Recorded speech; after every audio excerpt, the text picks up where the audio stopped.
Okay, good to go. Hi, everybody. My name is Christian Reiber, and I'm a certified wellness coach. So it's my job to help people with challenges that they face in their health, their wellness, and their happiness. So that's my job. And so since this social distancing started, the most common struggle I'm hearing about in conversation on social media and whatever, it's really about stress and boredom. That's what I kept hearing about. So last week we covered that stuff. And if anyone wants more information on that or whatever, you can use the chat and use a private chat to send me your email, and I'll send you some stuff about what we covered last week. And then also I'll be able to send you what notes and stuff like that for this week.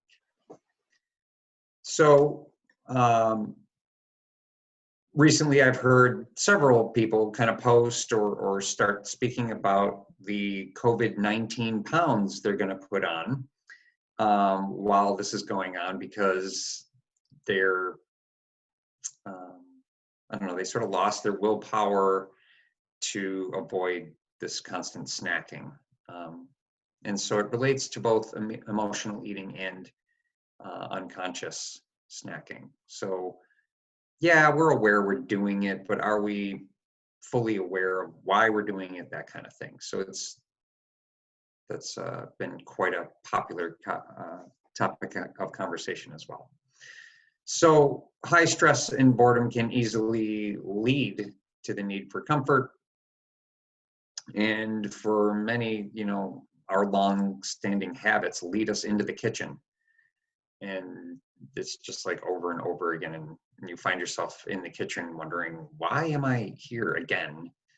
And so when we're talking about comfort and what we're trying to gain out of snacking,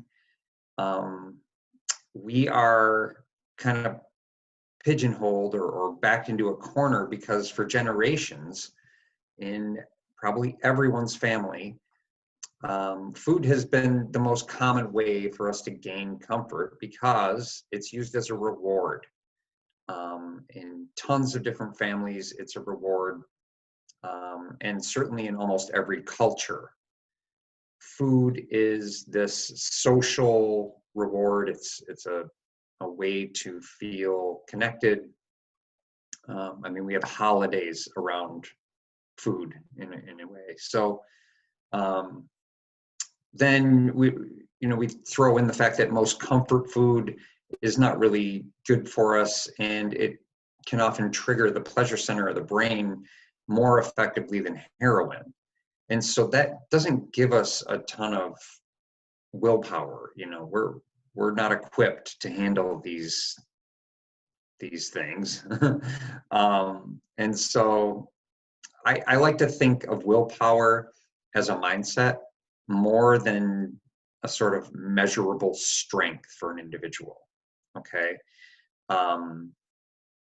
And with my clients, I often will say, try this. Instead of saying, I can't have that food, cookies, chips, pizza, whatever. Instead of saying I can't have that, imagine the difference between saying that and saying that particular whatever I'm craving, that garbage isn't good enough for me.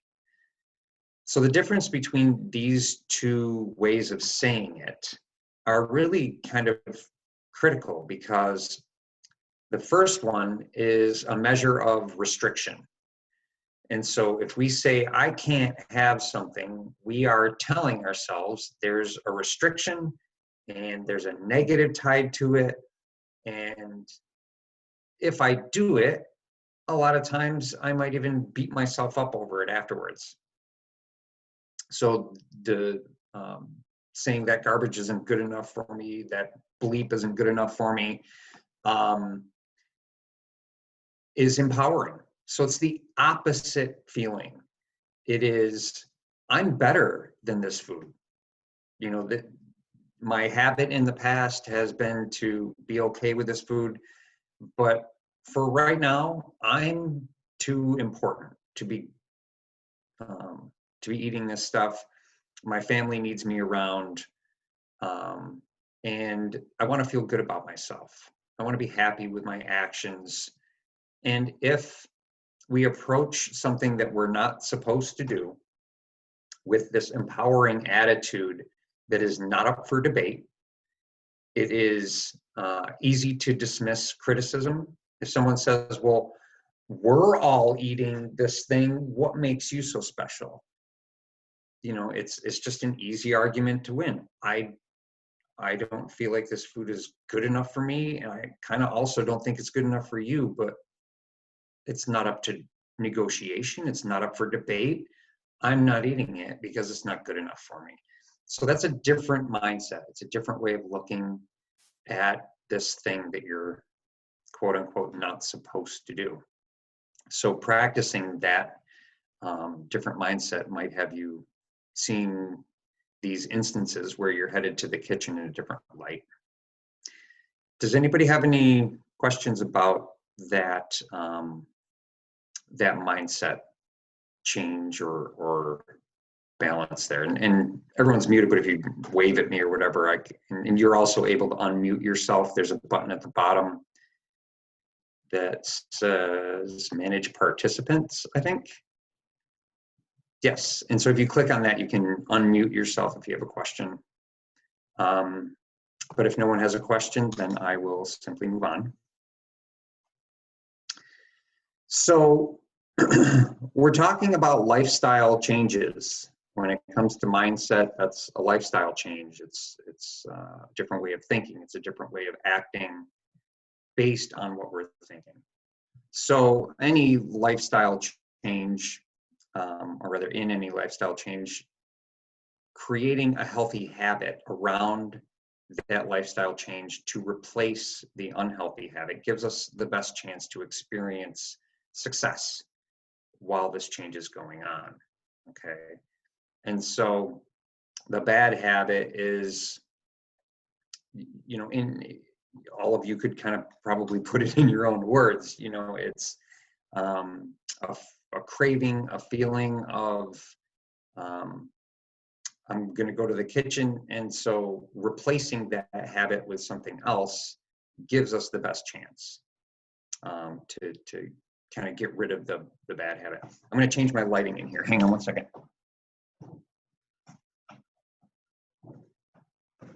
Okay.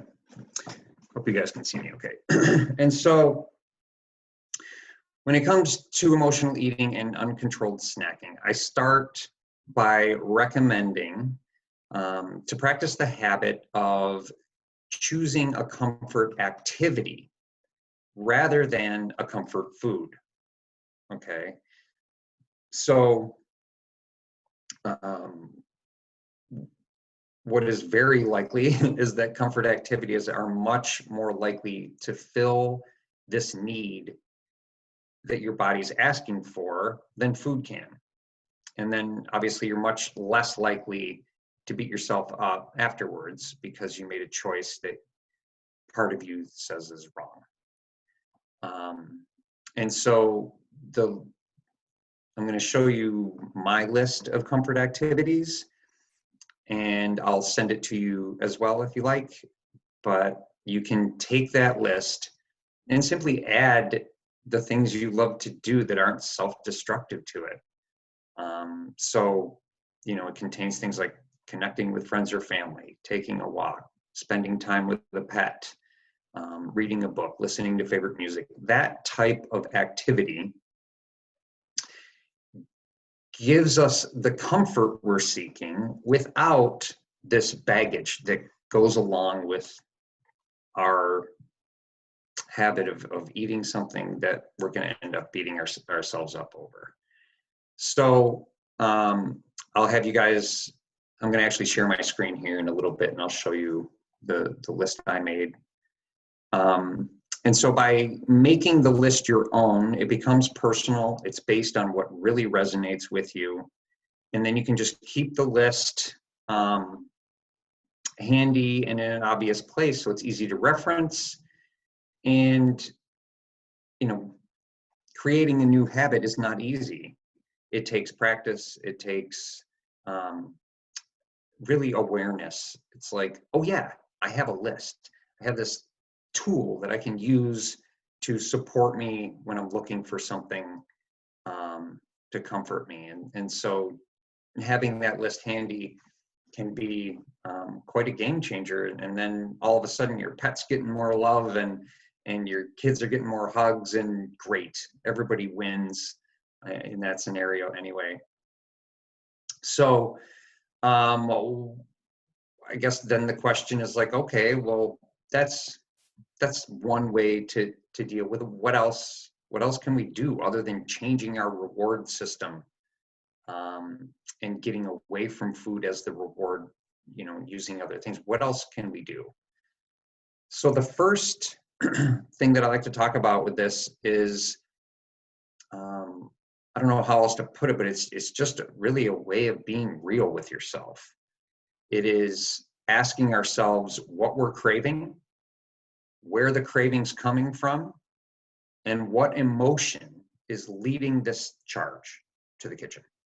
Okay, so by asking yourself those three questions and wondering, will eating right now actually solve the reason that I came to the kitchen? Asking yourself that question can be very powerful. And a lot of times it's almost easier to say, well, I'm not investigating that, I'm going to the kitchen. And so I get it. It's not easy to question emotions or call them out or any of that stuff. We're actually taught by society not to do these things. And so another question could be, how can I experience my emotion instead of turning to food to cover it up? Okay, so there's an emotion there. Is it anger? Is it sadness, loneliness, desperation? What is the emotion, and why am I in the kitchen because of it? And so for a lot of people, it's that they're gaining comfort from the food that's there. So that's one thing, is just really getting real with yourself, being 100% honest, 100% accountable, and putting yourself on the spot. There's no one around to witness these questions. You don't have to broadcast them. You don't have to, feel self-conscious about it. You can simply take a little bit of time with yourself and get real and start asking these difficult questions that most people will never, ever do. So it takes some strength, it takes some bravery, and I can appreciate that it's absolutely difficult to do these things. And this is coming from experience. Several years back, I had to change my diet, and my favorite foods were not helpful for my health. I was lucky because I've always been on the mountain bike constantly. And so by exercising all the time, I was convinced that it didn't matter what I ate. I could just, eat whatever, and I'm not going to gain a ton of weight. I'm on the bike all the time, so I can just do whatever. And when I changed my diet, that's when I realized how my body's supposed to feel. So I'm coming from a place of experience with this. I have an autoimmune disorder that I had to change my diet, or I had to keep going with the pharmaceuticals that were poisoning me. So it was an easy choice, but a difficult process. So I definitely get it. I definitely understand that none of this stuff is easy. So that's one way of doing it beyond changing the reward system, is asking yourself some tough questions. Number two, you could take 5 or 6 deep breaths and drink a glass of water. Simply relaxing and hydrating may help us see more clearly what we're doing. It slows us down a little bit. And that kind of relates to my third way, is doing just that, slowing down, chewing, getting every last little bit of enjoyment out of this comfort food that you went to it to get. You know, if you decide it's time to eat a cookie, eat it slow and savor it as much as you can, and get all of the yumminess and all of the comfort you went to that cookie to get. Get everything out of it that you possibly can. Enjoy the heck out of it.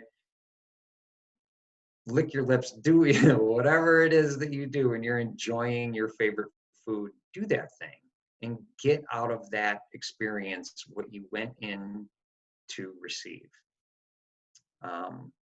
And by slowing down, this gives us time to realize, okay, well, what am I doing here? And that might lead back to number one, where we're asking ourselves some questions around what we're doing. The fourth, I guess really the fifth, if we're counting in the comfort activity list, the last one here is to sort of plan ahead. And if we can have plenty of fresh fruit hanging around, and this to some people I think can seem too simple, but if we turn to fruit instead of these other snacking options, we could almost literally snack away without any guilt and with almost no limit. So I hear in mainstream health information that you have to be careful with fruit. There's so much sugar in fruit. And so that is a sort of made up problem with fruit. The sugar in fruit is super easy to digest.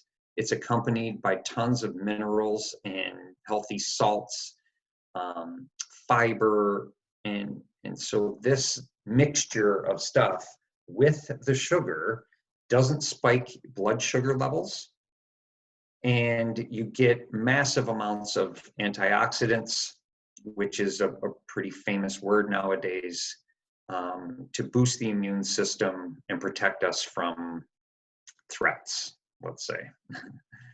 And so when your immune system is healthy, no colds, no flus, no real illnesses of that type, because our immune systems are very, very powerful when they're well equipped and working right. So I guess what a lot of times what it comes down to is none of us have really been taught that fruit is a good enough reward. You know, so through this reward system that we've created through our entire lives, the reward in my case was like pizza or something sweet or whatever, something that was typically either salty, sugary, or just plain bad. Like I literally just craved the worst possible foods that I could eat, artificial colors, flavors, all that stuff. And so that was really just a habit I had through my entire life. The reward was something bad for me.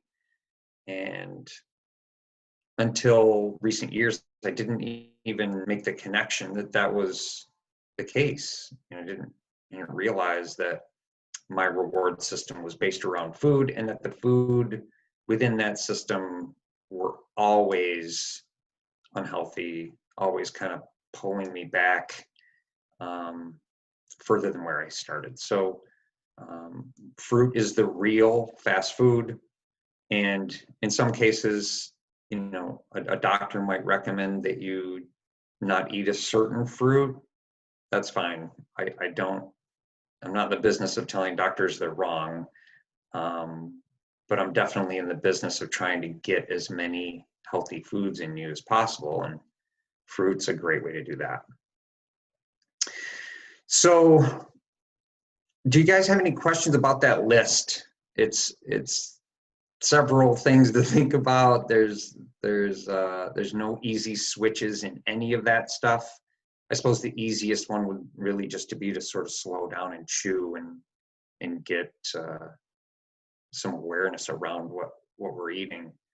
But I'm curious to know, I mean, if someone wants to tell me what they have experienced, or if they have any questions, you're welcome to unmute yourself or wave and I can unmute you. Sure. But I would, hi Rebecca, go ahead. I tend to crave salt much more, and I don't care to grab a piece of fruit all the time. I'd rather grab potato chips. So yeah, I get it. And so that was me my whole life. Like grabbing carrots helps, like something crunchy, but I don't know if you recommend more like a crunchy vegetable or something. Yeah, fruit. I would. If you're at a place where you want something salty, and when it's salty, I guess the only fruit would be like avocado or squash, and then you throw together some healthy dip or something. But yeah, if fruit isn't the answer, then anything that isn't processed, that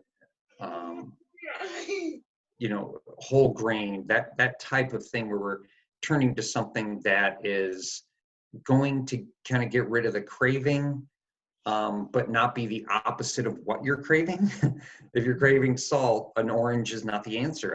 I get it, So a little bit of olive oil, some salt, and some apple cider vinegar, and great, you have a healthy snack. You're getting that salt fix. And so, yeah, I recommend just trying to come up with alternatives to what you were doing. They don't have to be fruit and veggies every time, because it's almost so cliche to say that stuff. It's just something that isn't self-destructive. So, I say often to people who are kind of turning from conventional to organic, I always mention, keep in mind that junk food is junk food. Potato chips, in their conventional form, everyone pretty well knows those are junk food. Organic potato chips are also junk food. Do they have less preservatives, less chemicals, and all of that? And is that sensible? Absolutely. I recommend everyone turns to organic when it comes to produce that is typically heavily laden with pesticides. So there's some guidance you can gain from a website called ewg.org, and they kind of outline which produce is so heavily laden with pesticides that we shouldn't really touch it unless it's organic, and then others that typically do not get hammered with pesticides, and so the likelihood of high amounts of chemicals is fairly low. So those can just be non-organic. You don't have to spend the extra to get those. So kind of segued away here, but the thought is that, okay, well, I'm eating potato chips. What's, you don't even have to go all the way to veggies or fruit. What's one step better than that? Or, something like that. And I can definitely understand that taking this step to something you're absolutely not used to is tough, so I do it in steps and see how it feels, see how much better you feel afterwards. Check in with yourself and say, wow, I'm full, my stomach doesn't hurt, I don't have this bloat thing going on. And so that's a good way to kind of reinforce your choice, is to check back in with yourself an hour later or whatever, and say, okay, well, how do I feel after making that choice? And that relates, of course, to asking yourself hard questions. Any other questions or thoughts? Yeah, Rhonda. I was just thinking about nuts. What would you say is the, I don't know, the best nut to snack on? Is it peanuts, almonds? I would say most nuts are great. Most seeds are great. Peanuts are legumes, and unless they're organic and non-GMO, which is supposed to be if they're organic anyway, they are often so highly inflammatory. And you know, we hear about peanut allergies. Very few people have the allergy, but almost everybody gets inflammation from them. So inflammation from food does not manifest itself as an immediate symptom. And so with certain foods, it's just sort of this ongoing buildup of toxins that eventually manifests itself as something that we are not comfortable with. So in the case of like gluten and peanuts and dairy, these famous ones that people are allergic to, they're all highly inflammatory. And so a lot of times people are misdiagnosed as being allergic, where it's really just their body reacting to the inflammation. So almonds are amazing. Brazil nuts, walnuts, pecans, cashews are another, not a true nut, but they are definitely very healthy. And the key with nuts, Rhonda, is the healthy fat. Okay, so our society is trained when we hear the word fat to say, whoa, whoa, that's fattening. I'm not going anywhere near it. The reality is that healthy fats do not trigger the the insulin response. And so that's the problem with unhealthy fats, is it triggers that insulin response, and that turns the body to storage mode. Okay, and so when we eat healthy fats, there's no mechanism for the body to store healthy fats that we have eaten. Okay, healthy fats actually strip unhealthy fats away from the body and move them out as waste. So healthy fats are not fattening, even though that's what we've been taught. So there's some difficulty around knowing which fats are healthy. I have definitely seen in mainstream health information channels that soybean oil and canola oil are two healthy fats. The reality is that the body sees those two fats as a sort of plastic.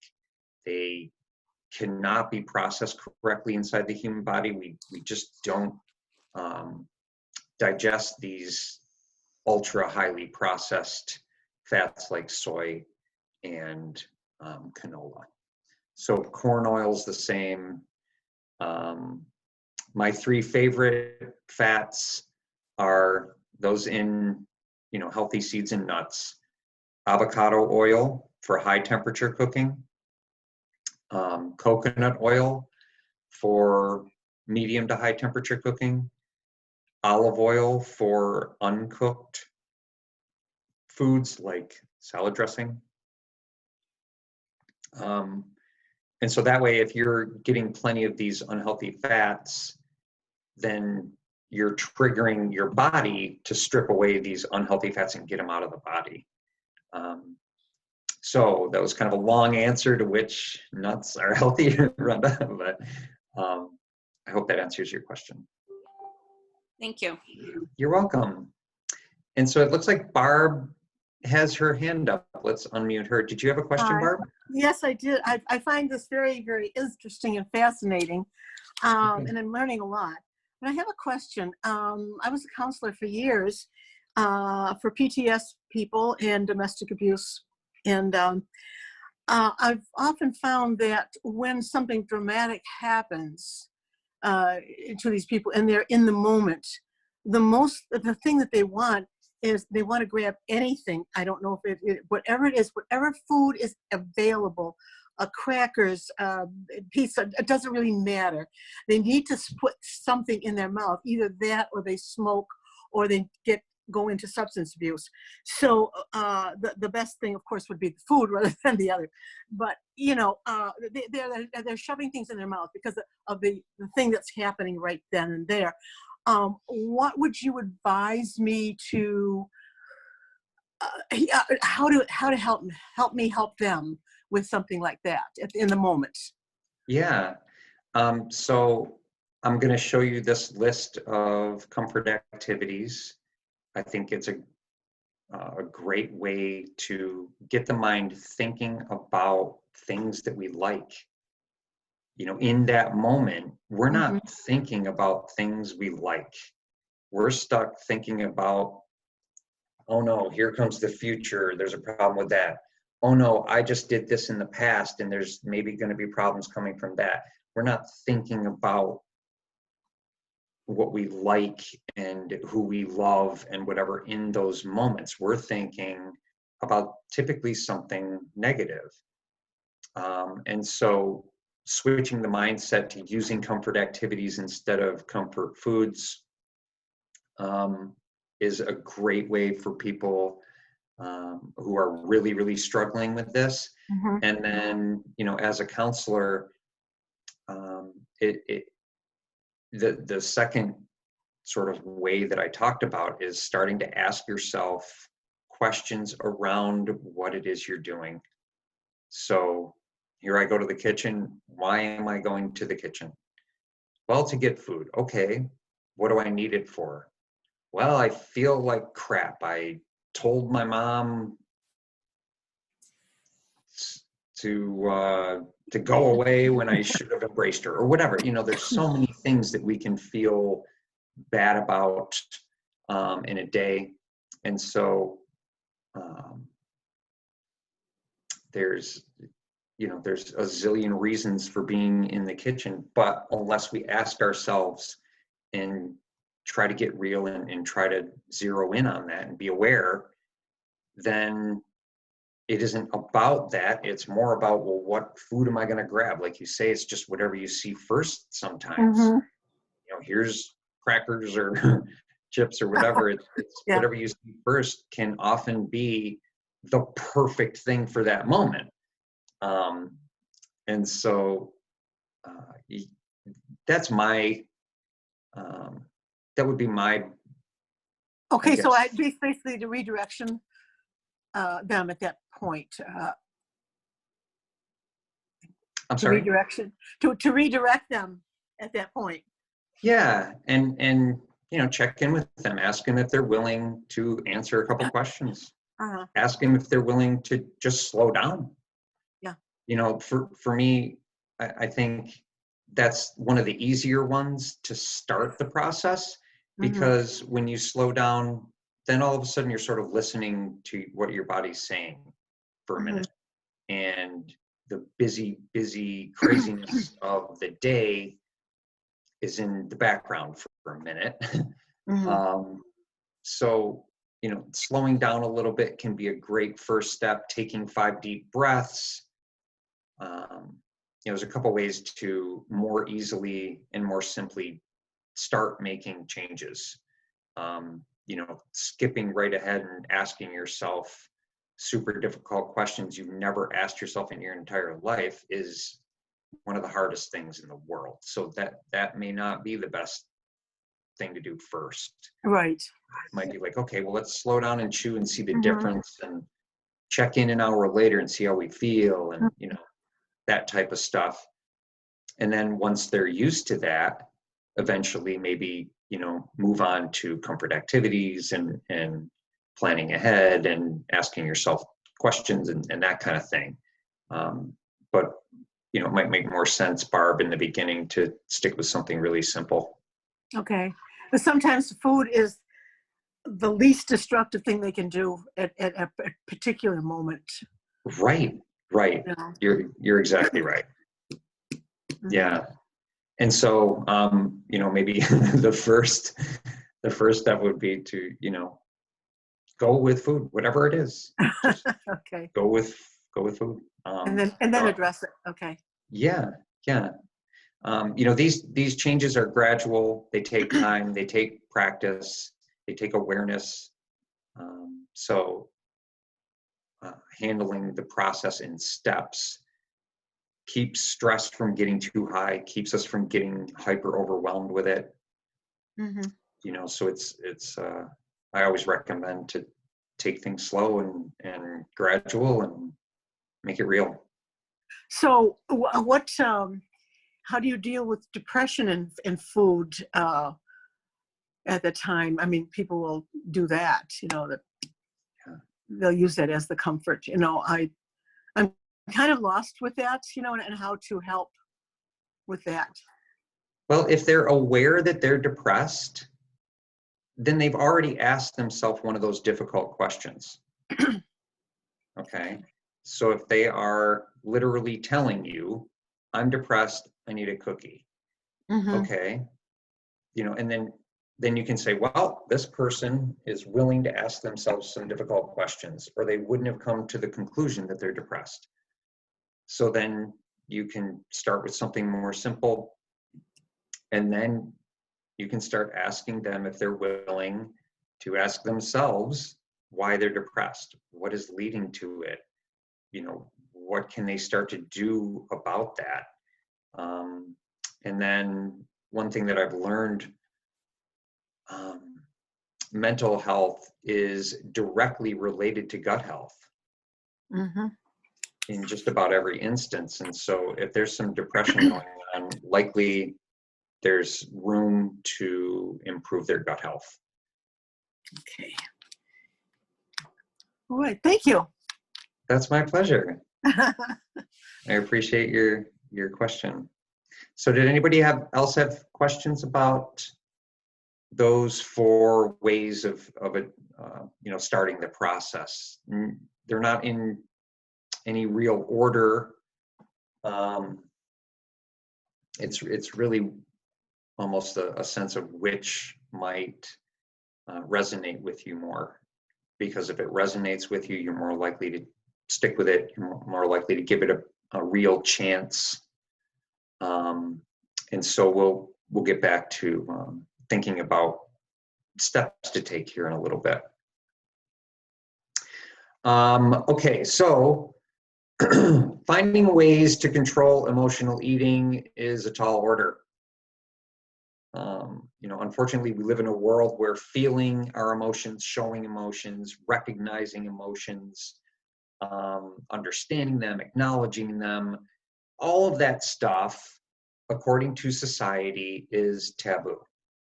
Okay, so where does that leave us? If all of this stuff is taboo, how easy then is it to ask ourselves difficult questions like this around the emotion? And so,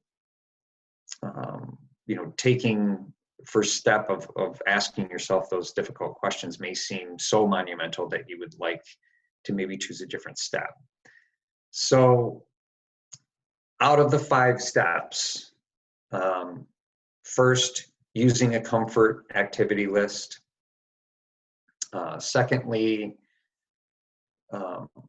slowing down and chewing. Third, asking questions around our feelings, our emotions. Fourth, taking 5 deep breaths. And fifth, having the pantry stocked with choices that aren't self-destructive. So out of those 5, I would ask you all to pick one and try it out for a week, a night, an hour, whatever. But that first step does not have to be a gigantic leap. You know, it can just be something that starts you moving in the right direction. So, you know, starting to raise awareness, starting to gain control, and starting to honor yourself and your importance in this world, so that the snacking is no longer in control of you. It's the other way around.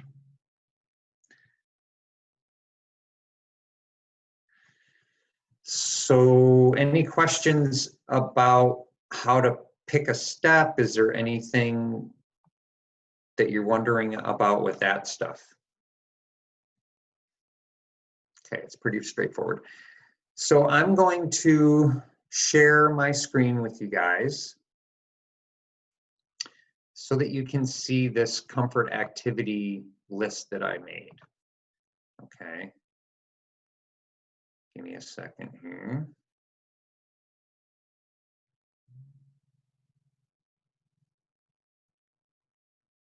Okay, I hope you guys can see this okay.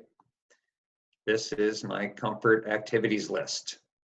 So some of the stuff we've already talked about: stop and breathe. Listening to favorite music, get your mind off whatever was bothering you, and, you know, drinking a quick glass of water and listening to some music might keep you from going to the kitchen. Who knows? I have here ground yourself. That's not clear to everyone, but grounding involves really awareness and connecting with the earth. So the ultimate form of grounding is putting bare feet on the ground. And so man did not always have shoes.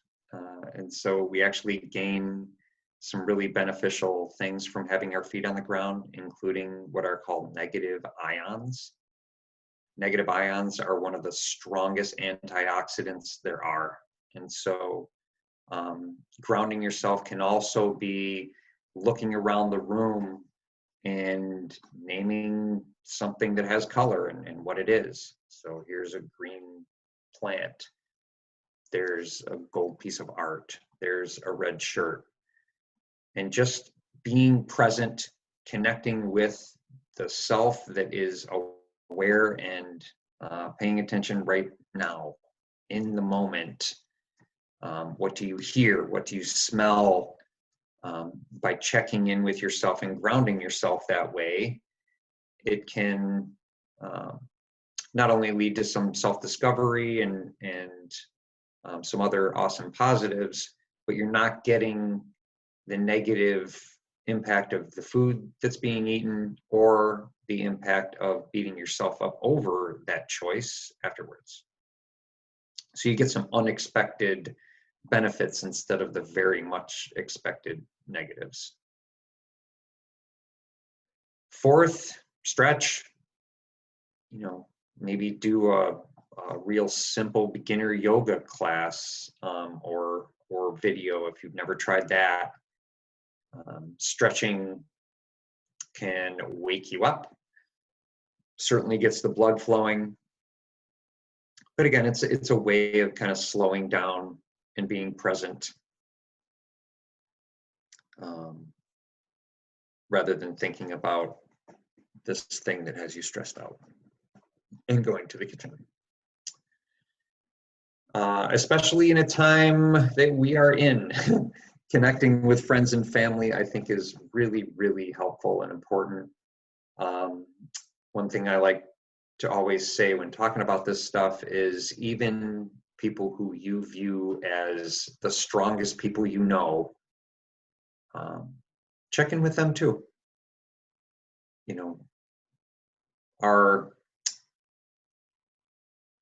relationship history with people is important, but it's not everything. And if someone has come across to you as being the strongest person you've ever known, while that may have been the mask they wear when they go out of their house, it's impossible to know what they're going through when something as unprecedented as this pops up. So check in with your friends, check in with your relatives, tell them you love them. And that can be a very distracting activity. It can certainly keep you from going to the kitchen. So I say move your body. A lot of people like to use the word exercise. I know a ton of people who can't even say the word exercise without tying something negative to it. So it isn't about exercising per se, it's really about just moving. So for people I work with, if they're just starting to exercise, I ask them to set aside less than 1% of their time. So that equals about an hour a week. So 20 minutes, 3 days, or 10 minutes, 6 days. That tiny little bit of time, that less than 1% of your week, can be spent moving. And if we decide that we're worth less than 1% of our time, it kind of makes it a little bit easier. And so if we, walk for 20 minutes on Monday, Wednesday, Friday, that is very likely to turn into something more, because we see the immediate benefits. Science tells us that there are absolute, definite benefits to heart health when we improve or increase our movement. So for individuals who simply choose not to, that 1 hour increase can be a huge, huge benefit to the heart. So kind of long-winded on move your body, but that's a great way to distract yourself. So then feel your emotions. Again, this in many circles is taboo. It's not allowed. We're not allowed to connect with our emotions. We're not allowed to feel them. We're not allowed to cry. And so the reasons for that aren't real. It's just this farcical society telling us things that it knows we should do, and we don't have to listen to all that stuff. So feeling your emotions involves recognizing that they're there, recognizing what they are, and recognizing what they're trying to tell us. So,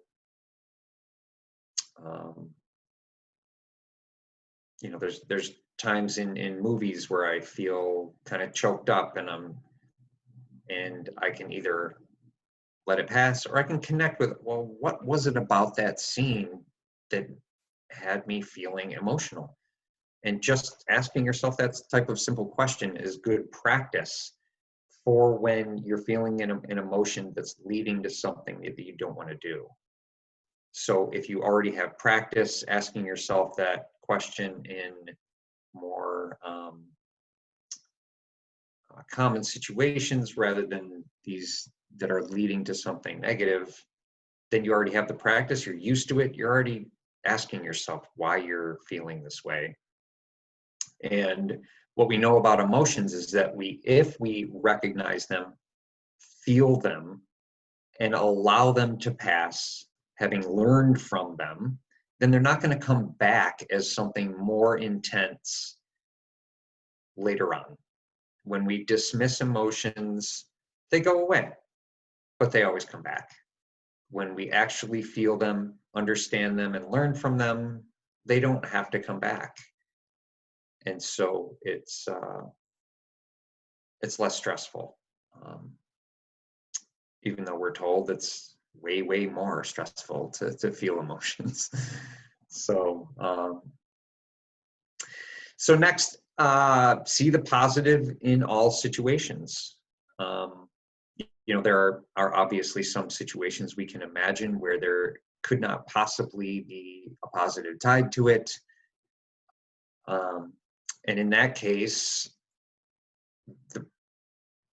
let's say we're talking about someone has murdered someone. There's we don't see any positive in it. The person who went through that heinous act saw the end result as a positive. So even though it seems like it's this monster who's doing something horrible and that's the end of the story, most likely they saw a positive in the end.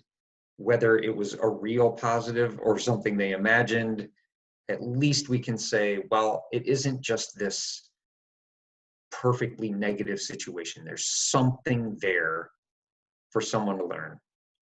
So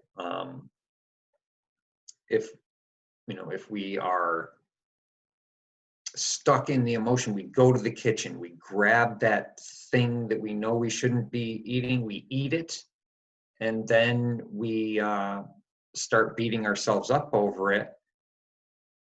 That's a decent time to pause and try to see the positive there.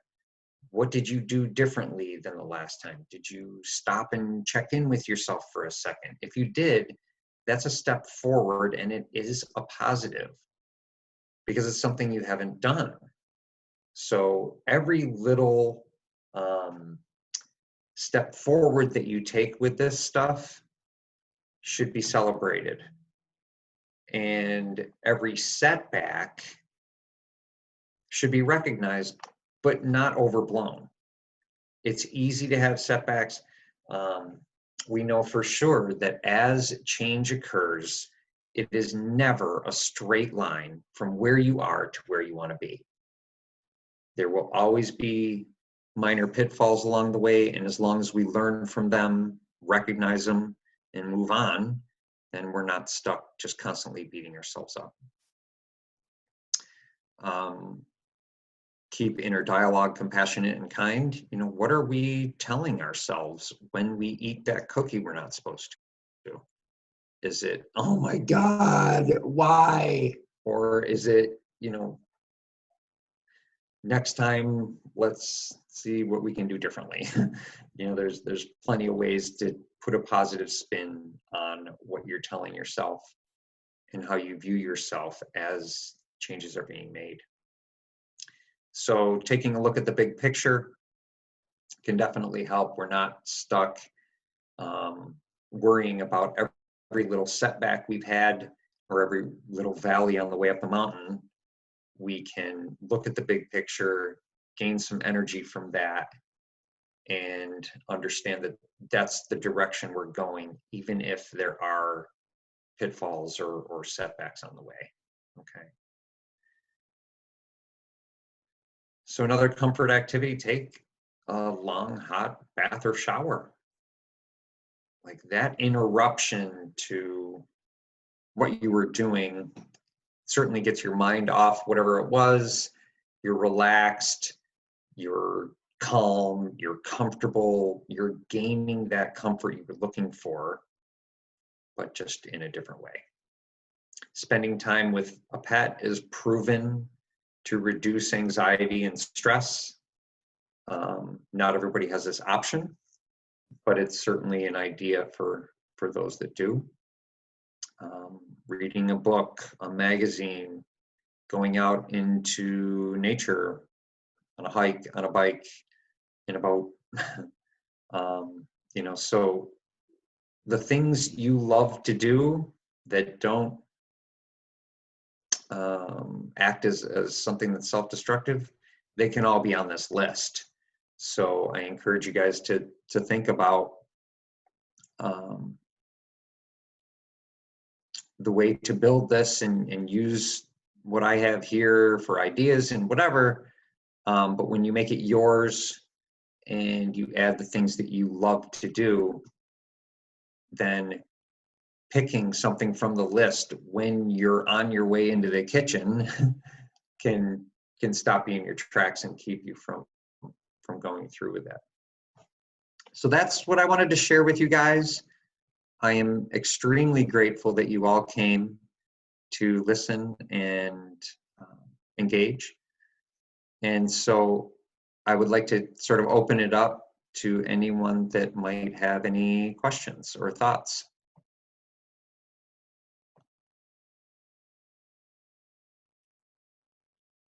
Pretty straightforward stuff. So if you like, on the bottom, if you move your cursor inside the window on the bottom, it says chat. If you click that, on the bottom left of that screen, you'll see everyone. You can click that and then click me. And if you send me your email, it will be a private message. You can select private. Then I will send back an outline of what we talked about tonight. And then also the information from last Thursday's stuff on stress and boredom.